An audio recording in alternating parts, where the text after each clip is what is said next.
Good morning and welcome back to BIFA TV, your daily dose of industry information. The 2025 BIFA Freight Service Awards competition is in full swing. And in today's episode, we've asked some of this year's judges to share their words of wisdom to help you complete your entry.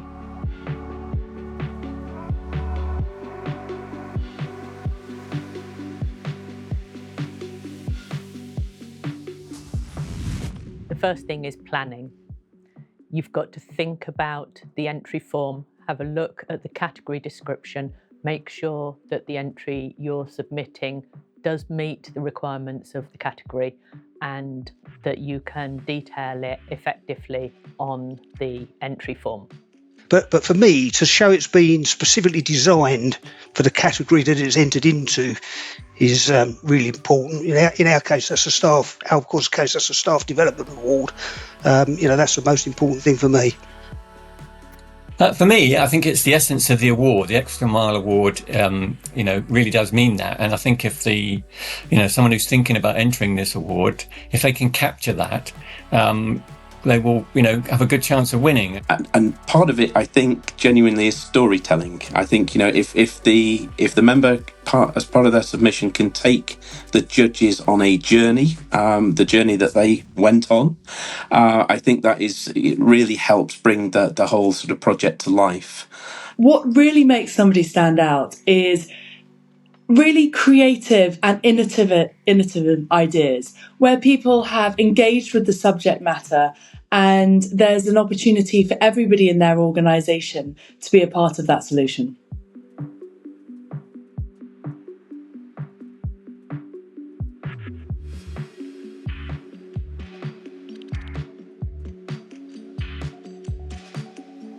Checking that the entry actually meets the category description. Read the descriptions, think about how your entry fits in. There may be more than one category that it could fit, so just think carefully and make sure that you write it to meet the category description and make the best use of that category. To me, when there's a lot of supporting documentation, particularly if it's not highly relevant. For example, sometimes you get quite a lot of corporate sales stuff. I don't find that very helpful because it detracts from the job in hand, which is trying to concentrate on the main submission. So what we don't want to be seeing is really a sort of a PR marketing style approach to the submission. It needs to be natural and it needs to be have that essence, as I say, of the being a little bit special.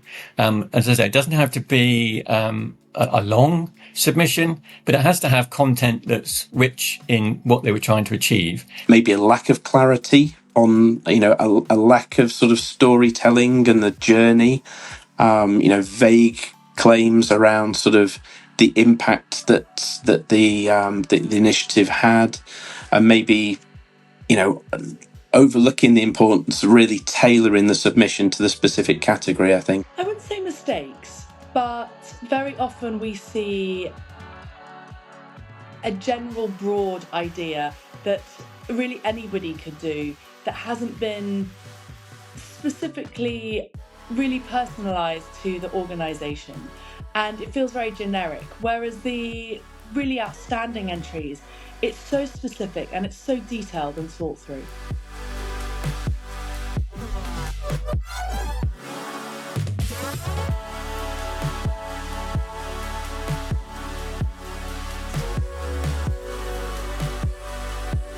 I would say just go for it.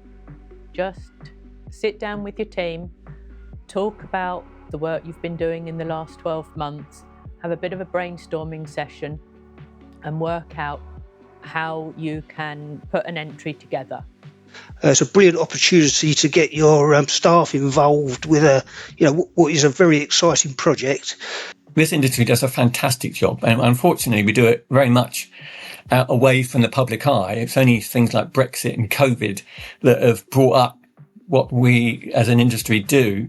So I think it's really lovely to get past that negativity that sometimes floats around society these days and look at real positive. And the awards for me are absolutely an opportunity to shine on that positivity and really give someone a pat on the back for the hard work that they do. Really to encourage members to be kind of proud and showcase your initiatives and successes.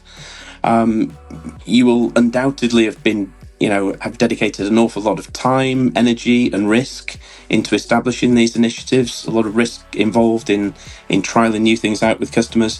Why not leverage that as far as you possibly can? If you're shortlisted, the awards ceremony held in January is an absolutely fantastic event. It provides a great opportunity for your staff, who are often working hard behind the scenes, to be in the limelight, get their moment in the limelight, and be recognised genuinely for the effort that they put in on a day-to-day basis to make this happen. Oh, give it a go. We love to see new entries. We love to see new names. Please make an effort, put some details down there. You don't have to be a big organisation. We actually really love it when we see smaller members apply and get involved. It's really exciting when people have engaged with the topic, but it doesn't have to be a big multinational organisation. We would like to thank our judges for sharing their helpful advice in today's episode. Don't forget, entries for the 2025 competition must be submitted by Wednesday, the 8th of October. If you have any questions about BIFA's Freight Service Awards or would like further support with your entry, please contact our events team. Their contact details can be found in the description below. On behalf of all the team here at BIFA, we wish you the best of luck with your entries. That's all for today's episode of BIFA TV, your daily dose of industry information.